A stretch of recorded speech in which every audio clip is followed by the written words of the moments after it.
Welcome to Leaders in AI, the podcast that cuts through the noise and delivers actionable insights for today's decision makers.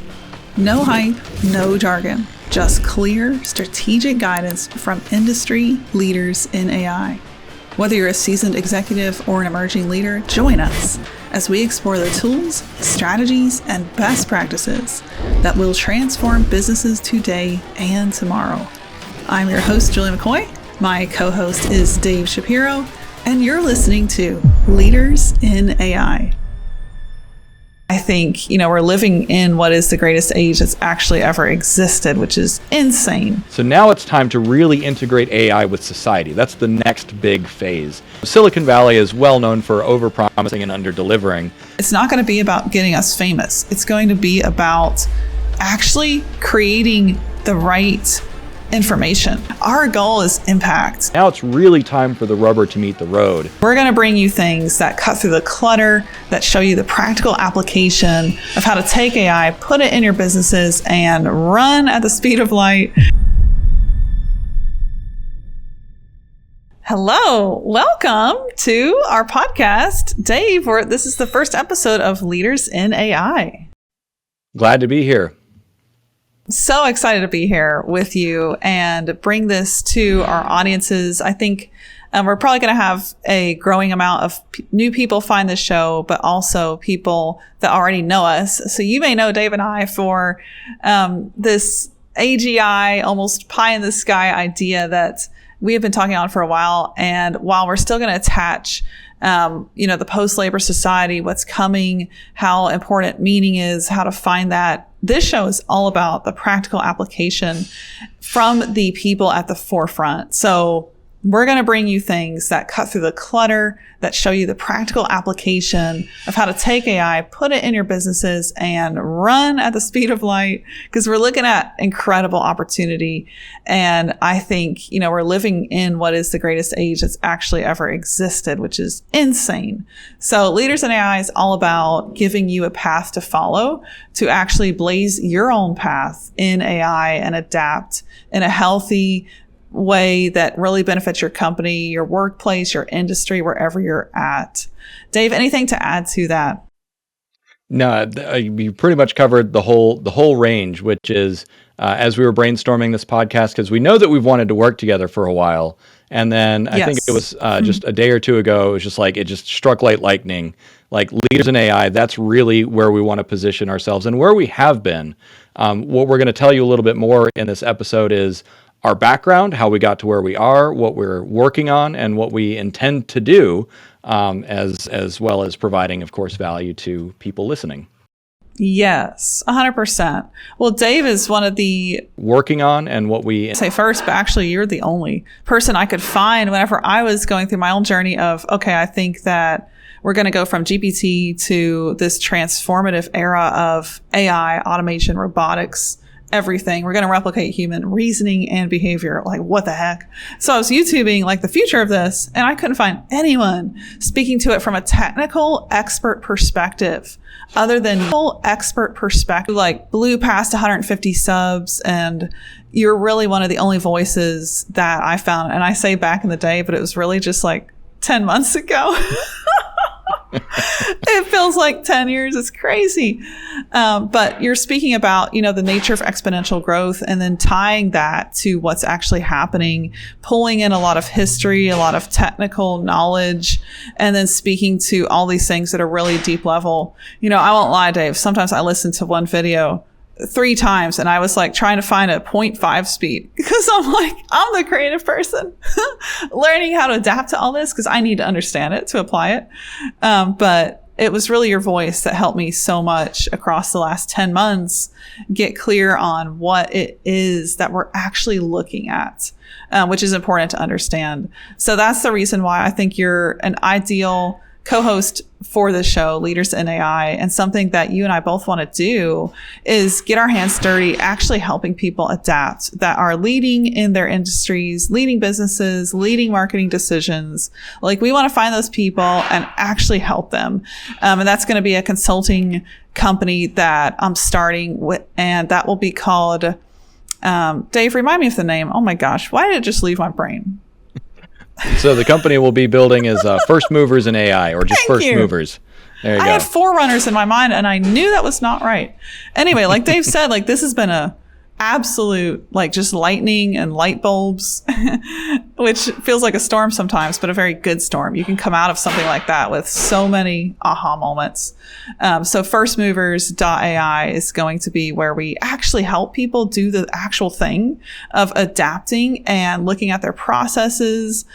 So that website will probably be live, I'd say, within the next 3 weeks or so, because we're going to hit the ground running pretty hard. And we're recording this towards the end of October 2024. But that's like the full picture, is not just talking to you, our listeners, about what's happening in the space, looking for the people adapting early, bringing them on, but also actually being in the middle of the first movers. And that's what that company is all about, because, you know, it's really hard to talk about it if you're not doing it. And so that's where us getting our hands dirty, actually helping business leaders adapt, is going to be just incredible. I think what you're going to be able to hear from us speak to about that. But let's move into our history and our background. So I talked about your YouTube channel, Dave, but like, tell us more about like where you started in all of this and how far back that goes, because it goes back pretty far. Yeah, thanks. And it's just a pleasure to be working with you, Julia. Like, this was match made in heaven, so to speak. Absolutely. Julia has a great story that I'm sure she'll share about the first comment she wrote on my YouTube channel when she discovered me. Yep. The creep. Yep. No, you're fine. But yeah, so my technology career started way back in 2007. I was very low level on the totem pole, installing PCs, that sort of thing. Fast forward, I learned super aggressive career moves, on the job training, and I moved up into cloud infrastructure and automation and virtualization. By the end of my technology career, or at least my conventional technology career, I was a principal engineer with a focus on virtualization, cloud, and automation. I worked on petabyte scale data centers, $1 million an hour applications, and more. I've worked at notable companies such as Duke Health or Duke Medicine. They always change their name. I think it's Duke Medicine right now. It's had a bunch of different names over the last couple decades. This is true. Yep. And then Cisco Systems is Silicon Valley Networking. Those are just the biggest names that I've worked at. I've supported everyone from lawyers, doctors, researchers, construction companies. I've seen it all through the lens of the MSP space, so that's managed service providers. Then fast forward to 2019 when GPT-2 comes out, and that's when everything changed. So quick story is I got into AI because I wanted to be part of the AI revolution, the safety movement, and everything. So one of the first experiments that I did with GPT-2, and this is, of course, several generations ago, which is basically another lifetime at this point, was I wanted to train it to be kind and benevolent. And so I gave it this objective function of reduce suffering. And after giving it a couple hundred samples of one example was you find a cat in a tree, what do? You get a ladder, get the cat down, right? And you reduce suffering, make sure the cat gets home safely. So then I gave it a problem that was not in the training set. And I said, there are 500 million people in the world with chronic pain. What do you do about it?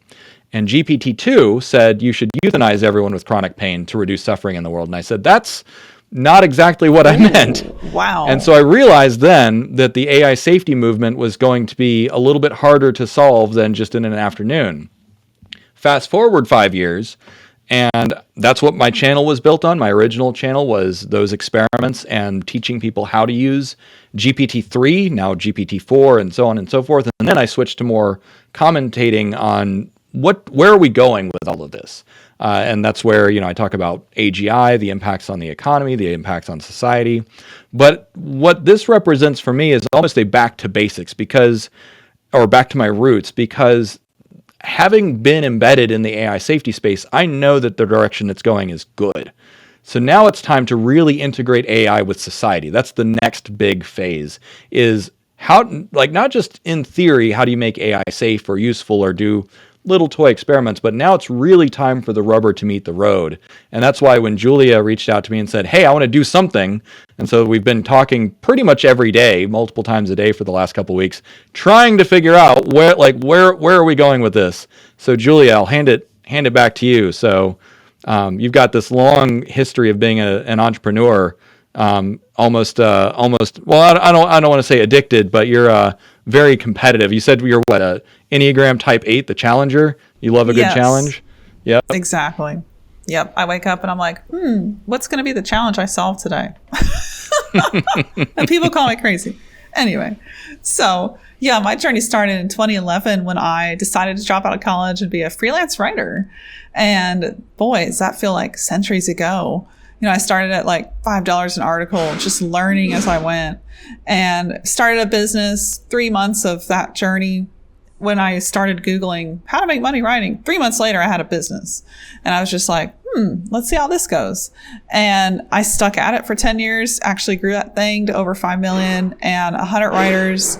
And I sold it in 2021, had an exit when the year was going really good. And it was actually really hard to do that because I believed in what was coming with GPT. And I believed that it would change content creation forever.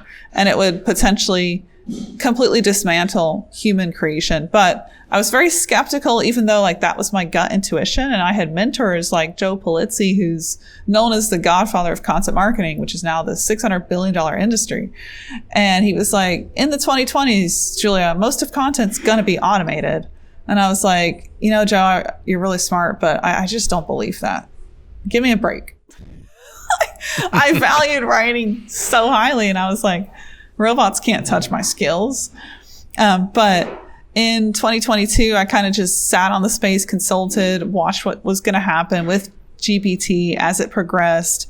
And as of fall of that year, we all know ChatGPT came out, revolutionized the world, was the fastest adaptive technology that mankind has ever launched. And it just gave us, you know, a way to talk to the machines for the first time, like a human. And that was truly revolutionary.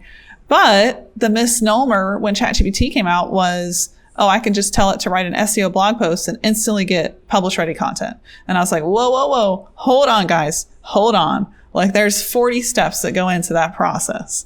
And so that year I was known as like the anti-AI writer because I was literally on stages saying AI is garbage compared to a human writer. And then in 2023, I completely changed my tune. And I was like, oh, AI is actually much better than a human writer because I found this functional tool stack that had been developed that automated the 40 plus steps in my own process. And at the time that was Content at Scale, now Brandwell. And so I was like, okay, this actually exists in a functional way that I can apply it to my space.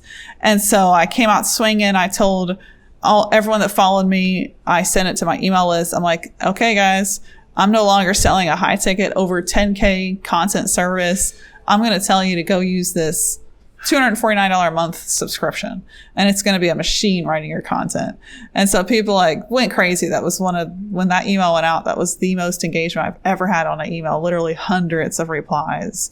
And at the time, like you could run an article for like under $30 through that tool, and it's even gone down more, and the quality is it's significantly better than a human because all the steps that go into it, it's a lot more than just an API call to ChatGPT. It's crawling the web, it's scraping data, it's parsing down entities and keywords and looking at the mathematical score of that, putting that into the content. So that was revolutionary. And when I found that tool, I was like, I've got to adapt or it's like death for my content writing career. Like I truly believe that. And so, what I did was I just pitched the founder. I'm like, can I work for you? And he's like, sure. So I spent the last year and a half doing that. And as of October, I was in the role of president. As of October 2024, I'm now completely stepping away. I won't be working in that company anymore because I want to be agnostic. I want to have no bias around what I do and what I implement, meaning I want to go bigger. I want to go beyond just content implementation because I think the opportunity is incredible. I mean, it's hard to put a finger on the pulse of the actual opportunity we are looking at right now, where the potential is Like imagine, I'm going to say the old days, but this is like not even 2 years ago. If you needed marketing done at scale, you were going to grow a business, you were going to get customers. Well, you needed to do a lot of things, find people, create SOPs, potentially build departments, and create all these processes, hire people, headhunt, train, refine, edit. Anyway, you can go from that to potentially just 1 or 2 AI tools with the right processes matched up to one person that can just implement all day long. And so the benefit of that is like, that's a huge efficiency gain.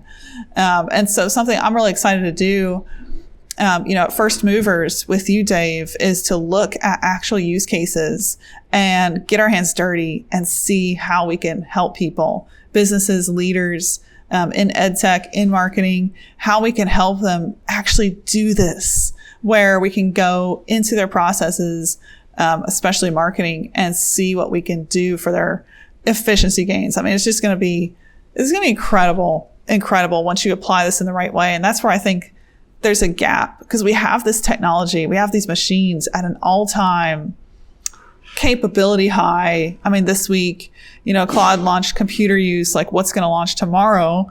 And from there, we've got agentic capabilities coming, which will revolutionize everything. And so you and I are very much aligned on what we see with where this is going and the speed of exponential growth. You put out one of the best videos I've watched on that topic, where, it's coming sooner than we think, but at a rate that's actually hard for us to understand, because by default, our brains don't understand the nature of exponentials. And that's such a good point. Like something I tell people all the time whenever they're asking me, what's going to happen to jobs, is remember that we as humans are actually still organic matter. And what we're looking at is inorganic matter that we can't understand because we are not a machine. And so we need to realize that the capabilities of that inorganic matter, it's going to supersede us, and it's going to continue to. And we almost have to, I don't want to use the word submit because that's going to sound a little Skynet, but we have to kind of say, okay, you know what? AI is going to be better at me than all these things. And that's where the first mover's advantage really comes into play, is when you can see that and the potential of that and go, okay, I'm all in. And so for me, working at Brandwell in that year and a half was incredibly valuable, because I got to see content production at scales that were previously impossible, got to help people implement that, got to see freelance writers adapt. All the people that follow me kind of followed me there. And so going forward, I'm really excited to just kind of like think on a more global scale with the potential of where AI can actually go inside businesses and organizations. Absolutely. And that's, all of that background that you bring, and that's why we picked this name, Leaders in AI, because that's both of us. We're already leaders in AI, and we're plugged into those networks and those environments, whether it's in industry, Silicon Valley insiders, research, business startups, all of the above. And at the same time that, because if you're watching this, you've probably heard all of the, pie in the sky promises that people like Sam Altman have made, and many of those, Silicon Valley is well known for over-promising and under-delivering. At the same time, we have, if you've been in technology or been in business for any more than 5 to 10 years, you've already seen some of these cycles come and go. Whether it was, what I saw personally in the course of my career was virtualization. When I started, that was optional, and now it's default. Cloud, the amount of skepticism around cloud back in 2008, now it's a default strategy. Same thing for automation. Back then, automation was, you can run some database jobs, but now you can automate your entire infrastructure. AI is the next step in that evolution. And from a business perspective, one of the simplest ways to think about AI is it just expands your automation tools. It's fundamentally just an automation tool. Now, it creates many new opportunities as to what you can automate and how fast you can automate it. I mean, Julia and I, we've seen in some cases individuals becoming 10 times more productive, 20 times more productive. You can see the price of certain goods and services go down 100x or even 1,000x, depending on what kind of content you're trying to produce. And it all comes down to thinking about it correctly. And that's really what we're trying to bring with this podcast with Leaders in AI, but then also the First Movers platform is another project that we're going to be working on. And so we're going to be really navigating that, because there's several kind of dichotomies or spectrums. So on one hand is hype versus skepticism, and then on the other hand you have also fear. There's fear about job change and being unable to adapt. So in Julia, like for instance, in your case, you saw the writing on the wall and you said, I need to pivot, and you pivoted hard and it worked. I did the same thing in my career. I was in IT cloud infrastructure and I said, well, AI is the way of the future, so time to pivot. So that's going to be a really big thing that's going to be coming down the pipeline. And by working, by talking with everyone that we do on this podcast, but then also by getting our hands dirty, rolling up our sleeves, we will be able to provide those deep insights above and beyond what we can already provide. Because Julia, as you said, if you're not doing it, you're not necessarily ideally suited to be talking about it either. And I'm a strong believer in practical, hands-on experience. There's no substitute. Absolutely. There's so many traps, I think, in YouTube right now, where it's a lot of people that are creating content because they see the opportunity, but they see it from the perspective of personal gain. And so that's where you and I, Dave, we are super aligned with the fact that, on the journey, we'll probably hit 1 million subs, but that's not our goal. We're not going to break our backs. We're not going to burn out to get there. Our goal is impact. And if the people listening share this podcast, it's not going to be about getting us famous. It's going to be about actually creating the right information and sharing that and amplifying that, which I think is very much needed. It's missing in YouTube. I find it almost shocking, but also, I'm going to stick with shocking, that in those 10 months, you were consistently the only person I could find that was publishing content from a practical, but also predictive perspective. And I think we've got to have both because, we could think about what these tools are doing today, but what are they going to do tomorrow? Because what if what they do tomorrow is a 25x efficiency gain beyond what you could implement today? And so something that we're going to do in First Movers and the Leaders in AI podcast is help you think like that. Because that, let me tell you, it takes some rewiring. Because usually we live in a very much day-to-day aspect. What works has always worked. Old habits die hard. You hear all those sayings, but we really have to rewire our minds a bit to be able to truly embrace what's coming and then win from it. Because it's one thing to be interested by this. It's another thing entirely to immerse yourself and go all in. I sold my agency when it was really hard to sell. I was very early. Well, I could have been earlier. That's what I tell myself. But I was pretty early to this in terms of I didn't lose when ChatGPT came out because I had no longer even had that business model. So how do we help you think like that? Those listening, how do we help you adapt in a way where you not only not lose, but you win big? That's in my heart. And Dave and I are super aligned there with, this isn't really about hopping on the next trend and publishing a headline that says, oh, this came out today and here this shocking news. We're not interested in that. You're not going to get that from this show. You're never going to get that from the show. I purposely avoid it. I mean, on YouTube, you've kind of got to make sure you're getting clicks, but I have a rule of thumb on YouTube, and I've seen, you prove to me, Dave, that you don't have to even have clickbait to get to the top, which I love. You just put out very straightforward content that is clear on what it delivers.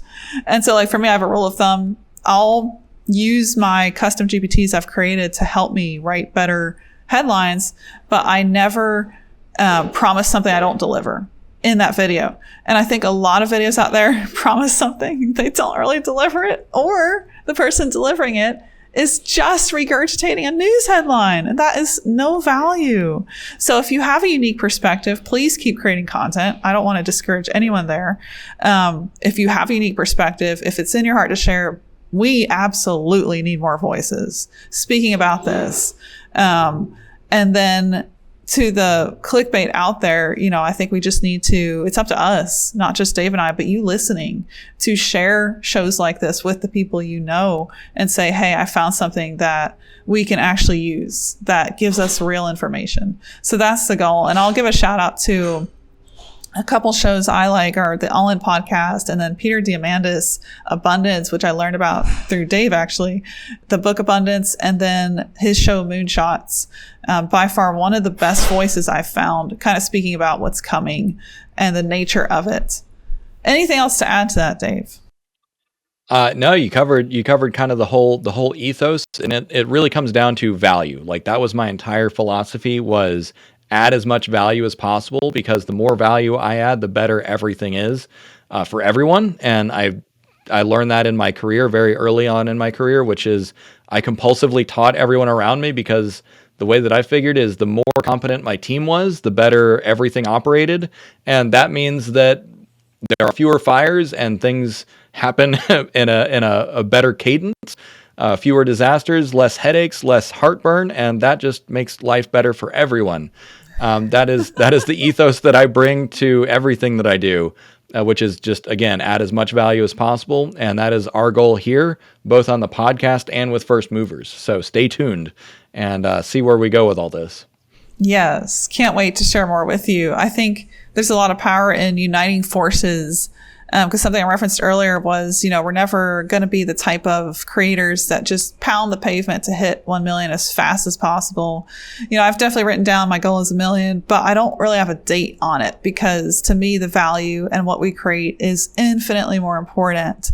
And that's the goal, people over numbers in the end. And I think for us, like, an interesting way to hear from you listening and to get feedback, if you're able, drop us a review and tell us what you actually want to hear about. So this show will be streamed on every podcast platform, Spotify, Apple Podcasts. So wherever you're listening, drop a review, give us 5 stars. I'm just kidding, if you want to. And along with those 5 stars, tell us in the comment box what you actually want us to talk about. Is it more conversations about how AI will affect education, how AI will affect marketing processes, or something specific? We want to hear from you. We're going to take that into consideration with the guests we pick, the conversations we have, and look at what you want to hear from us as we go forward. So, and with that said, be sure to subscribe, because there's some really great content coming up on the show. It's going to be pretty consistent too. So you can expect, weekly episodes, weekly conversations. I think, like, personally, Dave, it helps me just as much as I think it helps our listeners to have these conversations. It sparks so much great thought and direction for what we're going to do with First Movers, Leaders in AI, and really all of it. An hour-long conversation is worth reading 3 books with the right people. Oh, true story. Yep, that's what we're going to be bringing. So thanks, Julia, for everything and reaching out. And yeah, we're gonna get it. We're gonna get the party started here. Yes, absolutely. And I'll end on this note. You said, I think at the beginning, we should tell the story about the comment. So I definitely tune into serendipity. I'm a big believer in things that are meant to be and signs. And so, but I'm also a little crazy.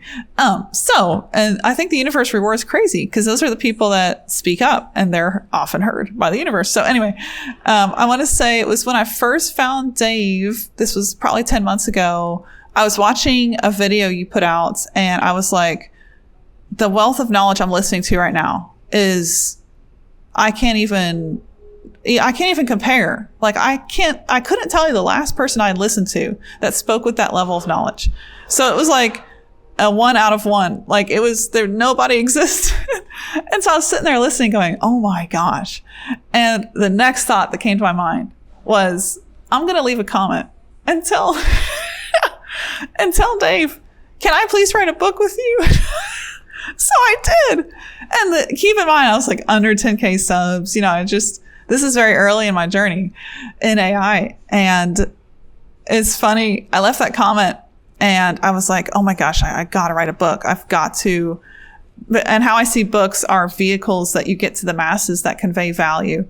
And so I was like, there's so much value in listening to. We've got to get this in a book format. So that's all I thought about, instead of like the fact that maybe that looked a little stalkerish and creepy. But it's crazy because full circle, 10 months later, you put out that video shocking your whole YouTube following about quitting AI, but really you're not quitting AI. You clarified in the video, it's more the content creation, video aspect that you're stepping away from doing as much of, but you're still very much in AI. But whenever you put out that video, I didn't expect it. It was very generous. You were like, go listen to these other YouTubers. And I was one of them. And I started getting a lot of people that found me because of you kind of pointing that way. And then that's when we started talking more. And I was like, 10 months ago, I was like, we should write a book together. Would you want to? And you said yes. So what's amazing is we also have that happening in our back pockets, back on the back burner of the stove that's cooking at full gas here these days, where we have an amazing book about this idea of the decoupling of labor and capital. And I've got to give Dave full credit on the whole book idea and the content. I kid you not, when I say that what Dave has written for this book so far is probably some of the most valuable information I have read in any book, in any article about what's coming. And so it's my goal to steward that knowledge and help bring it to the masses, with a publisher relationship. We got to really take that book out to the people. So that's coming as well. Can't put a date on it or tell you that much more. But to me, that's really exciting. It's we're speaking to the here and now. That's leaders in AI. That is first movers. But we're also cooking up this wealth of knowledge that we're going to be able to put in your hands about what to do to prepare. And we're pulling in researchers. We're pulling in experts. We're pulling in economists to speak to this with us. It's not just us that's going to be talking about it. But that full circle to share, going back to that early comment, I think that's actually a great note to end the show on. The first episode, I should say. As they say, the people crazy enough to think that they can change the world are often the ones who do. Wow. So, I had that hanging up in my office. That's a true story. There you go. All right. Well, thanks everyone for tuning in to our first episode of Leaders in AI. We look forward to having everyone back. And yeah, there's a lot of work to do. AI isn't everywhere yet, and we're just at the beginning. So let's get the show on the road, as they say. Amen. And we can't wait to bring you more content, more episodes. We will see you on the next episode of Leaders in AI.